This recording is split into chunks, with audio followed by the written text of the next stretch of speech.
Арилжаа сонирхох залуучуудаа бичлэг хүрж байгаа өдрийн мэндийг хүргэж байна.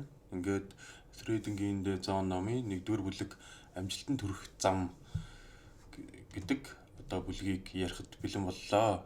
Ингээд их 1-р бүлгийн эхний дэд сэдэв болох суур шинжилгээ юу, техник шинжилгээ юу, аль эсвэл сэтгэл зүйн шинжилгээ юу гэдэг сэдвийн хүрээнд бол номын зохиолч Марк Дуглас 1978 онд бол анх бол арилжааг хийж эхэлсэн байгаа. Тэгээд яг анх нээж арилжаа хийж эхэлж байх үед маань бол техник шинжилгээ гэдэг зүйлийг бол тэнэг зүйл солиорол гэж хүлээж авдаг байсан байгаа. Тэгээд тухайн үед бол яг 1970-аас 80 онд бол маш цөөн тооны хүмүүс л техник шинжилгээгээр бол арилжаа хийдэг байсан. Тэгээд явцдаа бол ерөнхийдөө техник шинжилгээгээр бол ерөнхийдөө ашиг хийх боломжтой, өдөр тутамдаа ашиг хийгээд байх боломжтой гэдгийг бол ажиглаж хараад суур шинжилгээнээс илүү гэж бол ерөнхийдөө үзэж эхэлсэн байгаа. Тэгээд техник шинжилгээ гэдэг зүйлийг бол ерөнхийдөө бол яг анх хийж сурахад бол яагаад энэ зүйлийг бол ажиглаж эхэлсэн бэ гэхээр ханшийн чартн дээр давтагдах хөдөлгөөн буюу өмнө нь хийж исэн хөдөлгөөнийг дараа нь бол давтаж хөдлөөд байна гэдгийг бол ажиглаж хараад ерөнхийдөө техник шинжилгээг бол хийж эхэлсэн. Энэ нь бол бидний сайн мэдих янз бүрийн паттернууд байдаг. Тэгэхээр тэр паттернуудыг бол ерөнхийдөө өмнө нь бол түүхэд бол явж байхад бол дараа нь бол яг тэрнтэй ижил хөдөлгөөнийг хийсэн үед бол яг баасэл тавьчийг дарах энэ бол ерөөсөө боломжтой байна гэдгийг бол нийтээр хүлээн зөвшөөрөөд ерөнхийдөө тэр аяараа бол техник шинжилгээről бол орсон байгаамаа трейдерүүд. Тэгээд ер нь бол техник шинжилгээ гэдэг зүйлийг бол бид нэр нэг жишээн дээр ингэж авсан байгаа. Бид нэр бол жишээ нь евро USD-ийн хөдөлгөөн байлаа гэхэд ямар нэг паттерныг задраа евро USD өсгөнө гэж харлаа гэж бодъё. Тэгэнгүүт мэдээж нөгөөх маань яг зураг бодсноор яваад зургаараа яваад өссөн чинь тэрийг бол нэг трейдерүүд яадаг вэ гэхээр тэрэн дээр арилжааны буюу бай тавчийг дараагүй байжээж би энийг мэдчихсэн өсөхийг нь тэгээд бол би бол хэрвээ энэ дээр ингээд орцсон байсан бол ийм хэмжээний ашиг хийх байсан гэж бол ярьдаг. Бас ингэж боддог ерөөсөө. Тэгвэл яг үнэндээ бол яг тэрийг мэдээд зүгээр ямар ч бодож санах зүйлгүйгээр бай тавчийг дараад ашигаа авцсан сэтгэл зүй. Тэрийг би мэдчихсэн гэдэг сэтгэл зүй хоёр бол маш том ялгаатай байдаг. Тийм учраас бол ерөнхийдөө арилжааг бол хийхдээ маш энгийнээр хэцүүгээр биш энгийнээр хийгээд бол ашиг хийх боломжтой гэдэг талаас бол тайлбарлаж ярьсан байгаа. Тэгээд энийг бол юу гэж тайлбарлаад байна гэхээр нийт арилжаачдын 1-5% нь л ашиг хийдэг. 95-аас 99% нь бол алдагдал хүлээдэг. Тэгэхээр 1-ээс тэр 5-д байгаад байгаа трейдерүүд яагаад тэд нар тийм ашигтай байгаа юм бэ? Яагаад тэд нар амар их ашиг хийж амар их мөнгө олоод байгаа хэрнээ юунууд нь 95-аас 99% ингээ алдаад байгаа юм бэ? Энийн ерөөсөө ялгаа нь юу вэ гэхээр цэвэр сэтгэл зүйн ялгаа байгаа гэж номын зохиолч маань яриад байгаа. Яагаад ийм сэтгэл зүй байгаа юм бэ? Бусад алдагдал хүлээж байгаа трейдерүүд болохоор юу гэж хүлээж аваад байна гэхээр энэ яг ашиг хийгээд байгаа хүмүүс бол оюуны потенциал сайтай, техник шинжилгээ сайтай, суур шинжилгээ сайтай, хэлтэй устай, мэдлэг сайтай. Тийм болохоор л бидрээс илүү ашиг хийж байгаа гэж ойлгоод идэг. Үний хэрэг дээр яг тэр ашиг хийгээд байгаа трейдерүүд маань яадаг вэ гэхээр ерөөсөө л сэтгэл зүй гэдэг зүйл нь бол маш сайн тогтсон байдаг. Маш сайн сэтгэл зүйтэй арилжаач байдаг.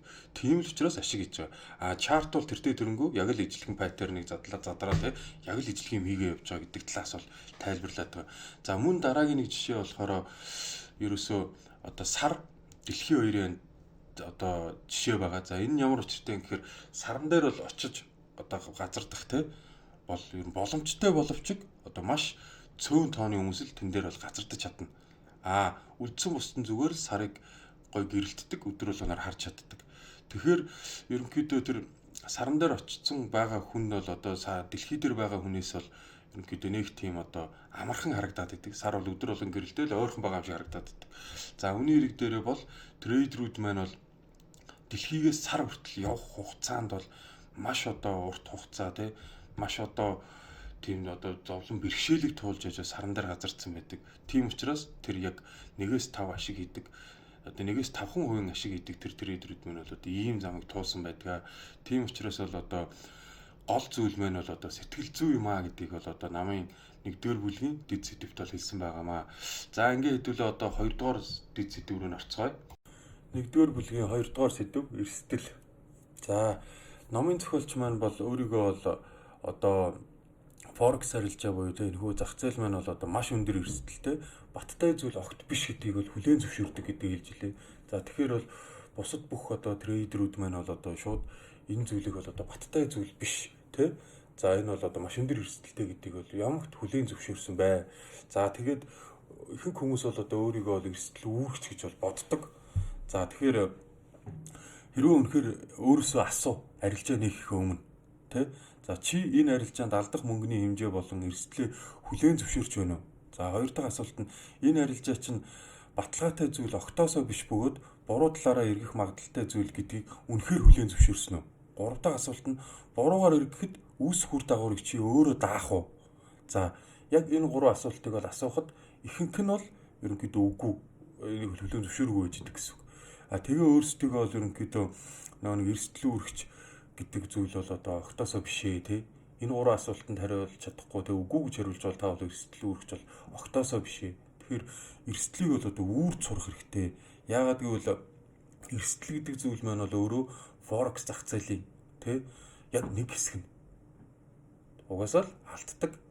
Бас эрсдэл гэдэг зүйл нь бол ерөөсөө алдагдал гэдэг бол одоо тэг нэг хэсэг нэ энийг бол ойлгооч гэж бол одоо хэлж байна.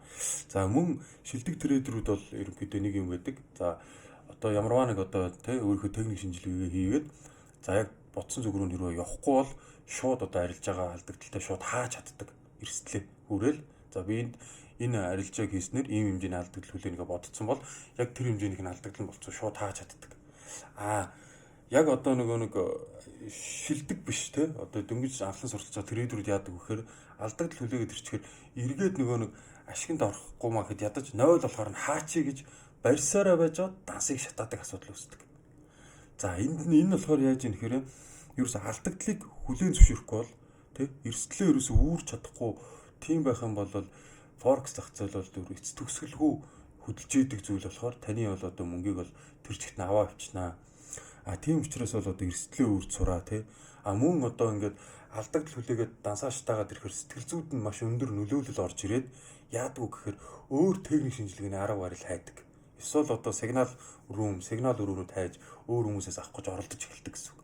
Тэгээ энэ нь болохоор та бол өөрийгөө нэг буруу зам руу хөдлөөд байгаа гэсэн үг. Тийм учраас бол та ерөөсөө л эрсдэл үүрэгч болж чадах юм бол ерөөсөө та шилдэг трейдер болж чаднаа гэдгийг бол тайлбарласан байна. За тэгээ энэ дээр бас нэг жишээ нь бол одоо юу юм гэхээр ерөөсөө эрсдлээ үүрж сурна гэдэг зүйл юу гэхээр за Forex зах зээл маань өөрөө те биднэрт бол эц төгсгөлгүй боломжийг те одоо эц төгсгөлгүй бас алдагдлыг өгч чаддаг зүйл.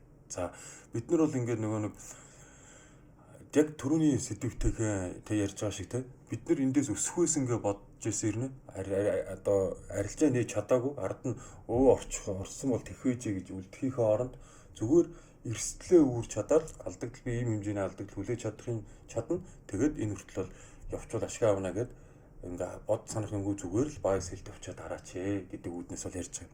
За мөн энэ дээр бол нэг жишээ казинотой бол жишиж нэг бол юусэн л Forex зах зээл бол асар их боломжийг олгодогч асар их эрсдлийг бас авчирдаг.